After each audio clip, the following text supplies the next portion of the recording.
Shalom saudara-saudara yang dikasihi oleh Tuhan. Saudara, ketika kita boleh membaca firman Tuhan, yaitu Alkitab, maka saudara, kita boleh mengenal keselamatan di dalam Yesus Kristus. Ketika kita mengenal keselamatan di dalam Yesus Kristus, kita boleh mengenal siapakah Tuhan yang kita sembah. Saudara yang kasih dalam Tuhan, bukankah itu kasih karunia yang Tuhan berikan kepada kita? Sehingga kita boleh menjadi orang percaya, menjadi anak-anak kasih Tuhan. Orang-orang yang penuh pengharapan di tengah dunia yang gelap sekalipun. Salam jumpa dalam program Tuhan adalah Gembalaku. Saudara, Alkitab adalah firman Allah. Itulah iman Kristen. Saudara, Alkitab adalah firman Allah, bukan ditetapkan oleh gereja. Tetapi Alkitab sendiri memberitahukan bahwa Alkitab itu adalah firman Allah. Saudara, gereja hanya mendeklarasikan dan mewartakan apa yang disampaikan oleh Alkitab.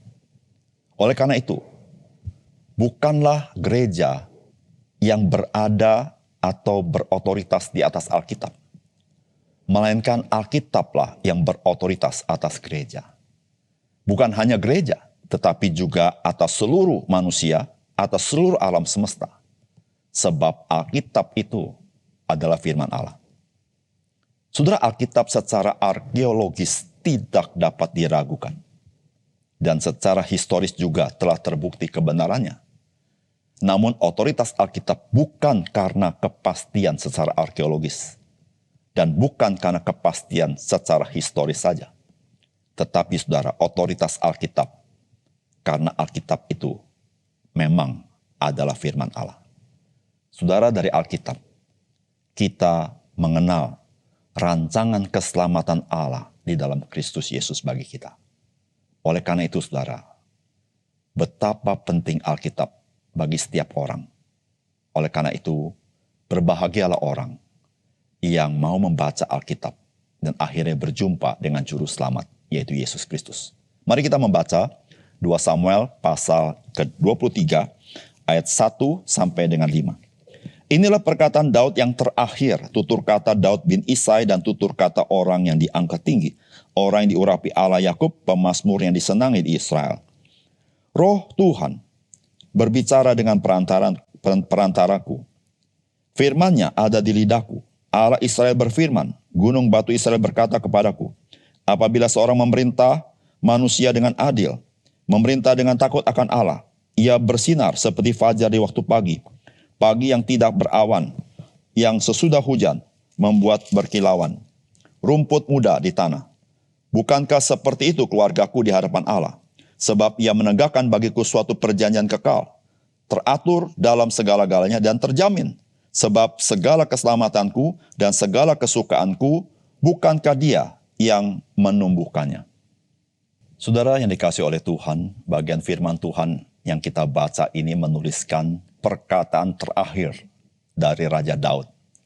Saudara, tentu ketika kita mendengar perkataan terakhir, pastilah ini merupakan yang sangat penting untuk disimak. Saudara, di awal-awal dikatakan Raja Daud itu sebagai orang yang diangkat tinggi.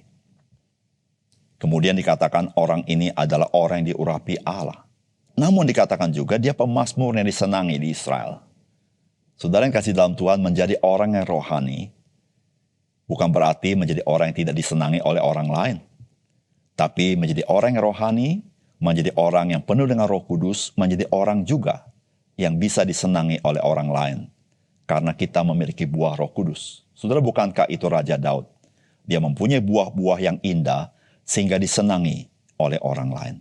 Saudara, apakah pesan Raja Daud yang terakhir yang dapat kita pahami dari bagian ini? Yang pertama, saudara, pesan firman Tuhan hari ini sangat kuat mengatakan bahwa Alkitab diilhamkan oleh Roh Kudus atau Roh Tuhan.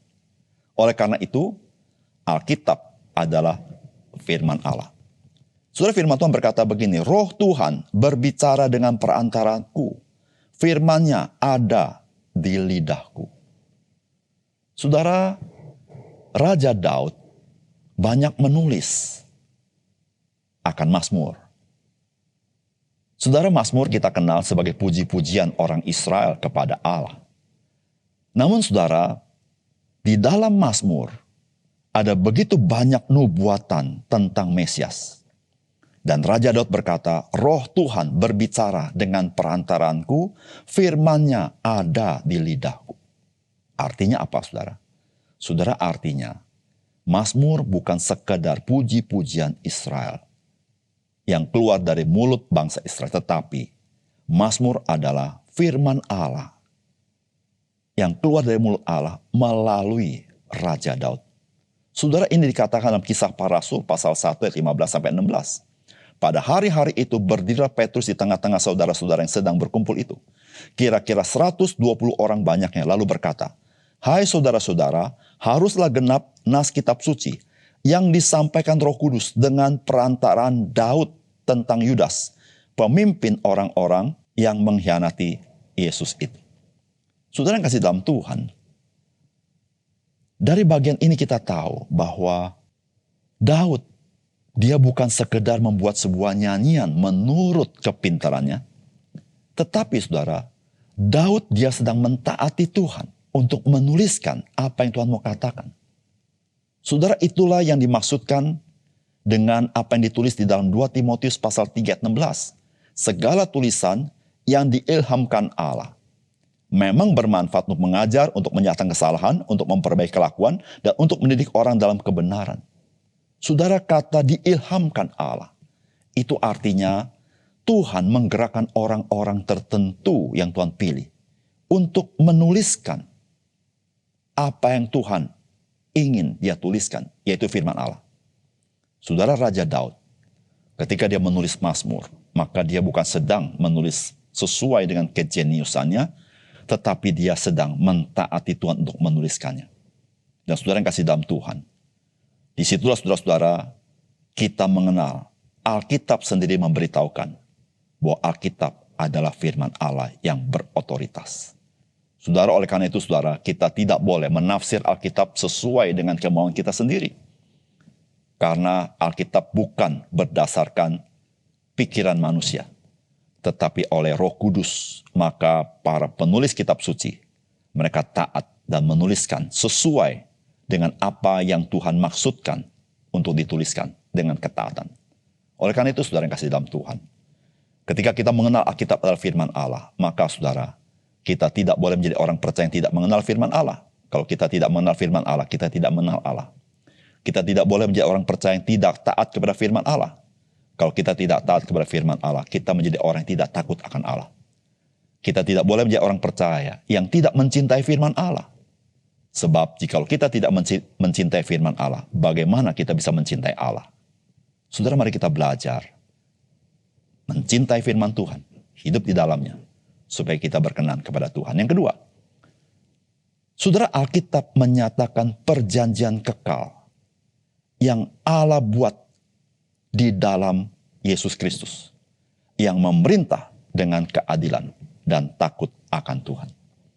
Saudara, firman Allah berkata begini, Allah Israel berfirman, gunung batu Israel berkata kepadaku, apabila seorang memerintah manusia dengan adil, memerintah dengan takut akan Allah, ia bersinar seperti fajar di waktu pagi, pagi yang tidak berawan, yang sesudah hujan membuat berkilauan rumput muda di tanah. Bukankah seperti itu keluargaku di hadapan Allah? Sebab ia menegakkan bagiku suatu perjanjian kekal, teratur dalam segala-galanya dan terjamin. Sebab segala keselamatanku dan segala kesukaanku bukankah dia yang menumbuhkannya. Saudara yang kasih dalam Tuhan, di dalam perkataan Daud yang terakhir, Daud menyampaikan sesuatu yang sangat penting.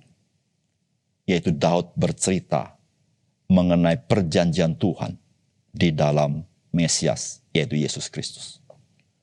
Saudara, dikatakan Allah Israel berfirman, dikatakan apabila seorang memerintah manusia dengan adil, memerintah dengan takut akan Tuhan, maka dikatakan ia akan bersinar seperti fajar di waktu pagi, pagi yang tidak berawan, sesudah hujan membuat berkilauan rumput muda di tanah.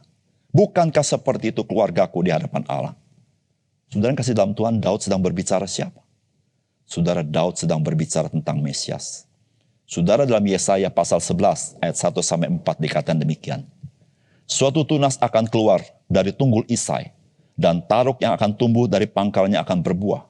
Roh Tuhan akan ada padanya, roh hikmat, pengertian, roh nasihat keperkasaan, roh pengenalan, dan takut akan Tuhan.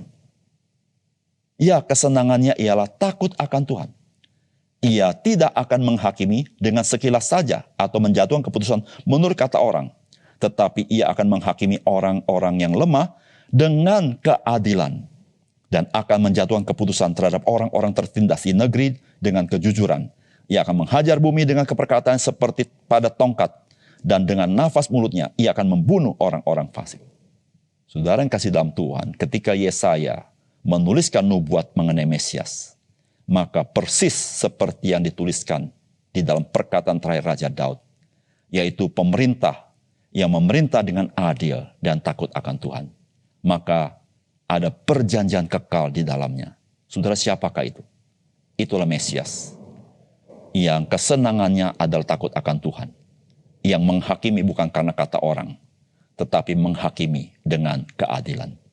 Saudara yang terkasih dalam Tuhan, perkataan terakhir Raja Daud adalah perkataan yang sangat penting. Dan apa yang sangat penting? Yaitu Yesus Kristus. Saudara, jangan sampai engkau dan saya tidak percaya kepadanya. Karena Raja Daud beritahu, di dalam dia ada keselamatan kekal. Di dalam dia ada perjanjian Tuhan bagi kita. Oleh karena itu, saudara yang kasih dalam Tuhan, di bagian terakhir ini, ada dua hal yang sangat penting yang Raja Daud mau sampaikan. Yang pertama, engkau harus percaya kepada Alkitab adalah firman Allah. Yang kedua, engkau harus percaya kepada Yesus Kristus. Karena dialah yang akan memerintah segala sesuatu. Dan dia raja di atas segala raja. Dan di dalam dia, engkau menerima keselamatan. Mari kita berdoa. Bapa surga, terima kasih untuk kebenaran firman-Mu. Biar sekali lagi kami teguhkan hati kami, supaya kami tahu mana yang sangat penting di dalam kehidupan kami, yaitu firman Allah, yaitu Alkitab, dan Yesus Kristus, supaya kami boleh berada di dalam rencana keselamatan Tuhan. Tuhan, teguhkan hati kami dan buka hati kami, supaya kami percaya kepadamu. Di dalam nama Tuhan Yesus kami berdoa. Amin.